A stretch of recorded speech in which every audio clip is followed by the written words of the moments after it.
Salut tout le monde, aujourd'hui on va parler burn-out. Quoi? Et tout va bien? Tu as un bonhomme, moi, vrai. Le burn-out, ou si tu préfères dans sa version française, le syndrome d'épuisement professionnel. Au début, c'était un terme qu'on utilisait davantage dans le monde du travail social, ou alors des aides-soignants. Genre maison de repos. Très bon exemple. Non mais t'imagines les aides-soignants qui travaillent dans les maisons de repos, c'est quand même galère un petit peu, hein. Il faut nettoyer les parties intimes de papy et mamie, et ce, 3 fois par jour, et tu dois t'occuper toi tout seul de tout un couloir. Puis en rentrant chez toi, tu dois t'occuper de tes gosses. Tu t'étonnes que c'est les premiers lieux où on a trouvé des cas de burn-out. Mais depuis, le burn-out s'est répandu dans tout le monde du travail. Il y a 3 définitions pour le burn-out. Un épuisement physique, mental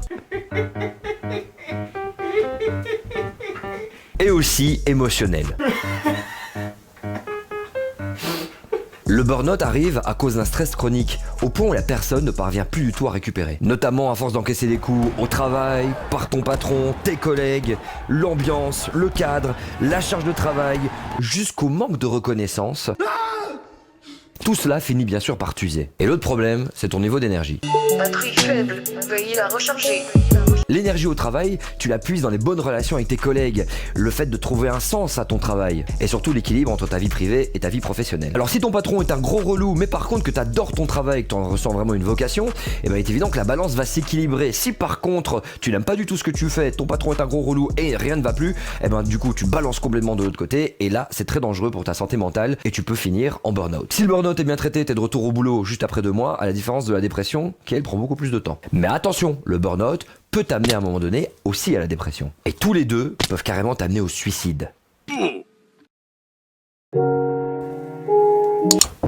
Alors en Belgique comme en France, le burn-out n'est pas du tout reconnu comme une maladie professionnelle. Ce qui veut dire que si tu fais un burn-out à cause de ton travail, eh ben c'est pas du tout ton patron qui en fait est en train de payer pour toi. C'est monsieur et madame tout le monde, hein. À mon sens, ça devrait être les patrons qui devraient s'occuper de ça, mais on a très bien compris que si jamais c'était une maladie professionnelle, ils allaient devoir douiller beaucoup plus. Le burn-out ne doit pas être une honte, ni un tabou. Ce qui est important, c'est d'en parler autour de soi, ne pas en avoir peur. Mais surtout, en parler à soi-même, c'est déjà une première étape. Alors que faudrait-il faire pour améliorer la vie au travail? Fais-moi des propositions. As-tu déjà été victime d'un burn-out, toi peut-être ou quelqu'un de ton entourage? On en parle tout de suite en direct avec toi, n'hésite pas en commentaire. On en parle avec le reste de l'équipe et avec Lucas. Ok. Topic. Alors quand je disais il faut en parler à soi-même, c'est que déjà s'avouer et s'admettre un bail, c'est que ouais bah tiens j'ai un burn-out, là je fais un burn-out, c'est pas facile, c'est pas évident. Marie Bayot qui est avec nous, experte en burn-out. Bonsoir Marie Bayot. Bonsoir. Déjà une question par rapport à ça, est-ce que c'est vraiment ce qu'on dit la maladie du 21e siècle, ou alors ça fait quand même pas mal d'années maintenant que ça existe, ou genre on a découvert ça récemment? Ce qui se passe en fait c'est une perte de sens, donc on se demande finalement à quoi bon? À quoi bon être parent? À quoi bon avoir choisi cette vie de famille? À quoi bon faire ce travail qui pour moi ne fait plus de sens parce que en fait je me perds plus que je m'épanouis. En tout cas, tu as mentionné quelque chose aussi de très intéressant, Marie, c'est justement le burn-out parental. Il y a beaucoup de parents qui font des gros burn-out comme ça par rapport à leurs enfants. Alors, beaucoup de parents, en fait, le burn-out parental, il y a un continuum, donc quand on parle de burn-out parental, en tout cas, je pense qu'on estime environ à 10%, 8%, je pense plutôt, de parents qui sont vraiment en burn-out sévère. Et donc, je ne sais pas si vous aviez déjà expliqué les symptômes du burn-out dans la vidéo. Pas encore, mais, non. J'ai pas expliqué. J'ai parlé de la fatigue et tout, mais j'ai pas été beaucoup plus loin. Ouais, d'ailleurs, c'est ça. Oui. Quels sont les symptômes du burn-out en fait? Donc en fait, le burn-out, c'est vraiment une question d'équilibre entre les choses qui me vident dans mon quotidien, qui prennent toute mon énergie, et les choses qui me remplissent d'énergie, qui me motivent, qui me donnent envie de m'engager dans les choses. Et donc, en fait, on parle d'une balance entre les facteurs de risque, les stresseurs, et d'un côté les ressources. Et donc, le burn-out, il arrive quand notre situation, donc, elle est déséquilibrée, c'est-à-dire qu'il y a plus de choses qui nous stressent dans notre vie que de choses qui nous ressourcent, qui nous motivent, qui nous donnent de l'énergie, et que ça dure pendant un certain temps, ce déséquilibre-là.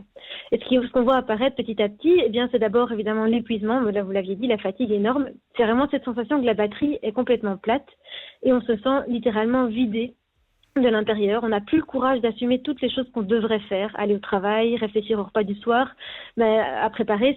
Tout ça, ça nous apparaît comme une montagne insurmontable. Et donc, en plus de cet épuisement, ce qu'on va voir arriver comme type de symptômes, c'est une certaine distance qu'on prend avec ceux qui nous entourent. C'est une façon un peu de se protéger. En fait, on va se couper des autres pour se mettre en mode survie, parce qu'on est tellement submergé par notre propre souffrance que la souffrance des autres, en fait, elle est juste de trop. Comment est-ce qu'on diagnostique quand on est en burn-out? Il y a des questionnaires, par exemple, qui existent et qu'on peut faire passer aux personnes, mais en général, en tant que clinicien, on va s'intéresser à 3 symptômes principaux. Donc, il y a l'épuisement, comme j'en ai parlé, la batterie est plate, la distance qu'on peut remarquer dans les relations. Mais il y a aussi ce constat qui est super important ici, un constat de perte, c'est-à-dire je ne me reconnais plus en fait, je suis plus la maman ou le papa que j'étais, je suis plus la travailleuse ou le travailleur que j'étais avant, je me reconnais plus dans ma façon de parler, dans ma façon de me comporter, je me sens nulle, je me sens perdue. Donc il y a tout ça qui en plus souvent, parce que le stress s'est accumulé dans notre corps pendant des mois et des mois, ça a créé des dysfonctionnements dans nos organes et donc les personnes en général arrivent chez le médecin généraliste avec des douleurs, des troubles digestifs, des difficultés de concentration, des troubles de la mémoire, etc. Et il y a des façons très efficaces de traiter le burn-out. Et est-ce que c'est long justement de s'en sortir en moyenne? Ça dépend vraiment des personnes, mais c'est vrai qu'au plus loin on va, au plus le chemin est long pour revenir. Et donc parfois on peut avoir besoin de plusieurs années pour récupérer des capacités d'attention, de concentration, de mémoire. Waouh. On peut avoir perdu. Et c'est important pour la santé mentale de se dire, il y a le monde du travail, et puis t'as le monde à la maison. Ça c'est vraiment le conseil que je donne aux plus jeunes. Séparez, quoi qu'il arrive, votre vie privée, votre vie professionnelle, c'est capital. Et je suis bien placé pour le savoir. En tout cas, on te remercie beaucoup Marie d'être passée dans cette émission. Avec plaisir. Merci à toi d'avoir regardé cette vidéo. N'hésite pas à t'abonner à la chaîne, activer la petite cloche, c'est très important. Et puis on a d'autres vidéos. Donc vas-y, tu choisis. Clique. Vas-y clique, je te dis. Oh tu vas cliquer ou pas là? Voilà, merci. Au revoir.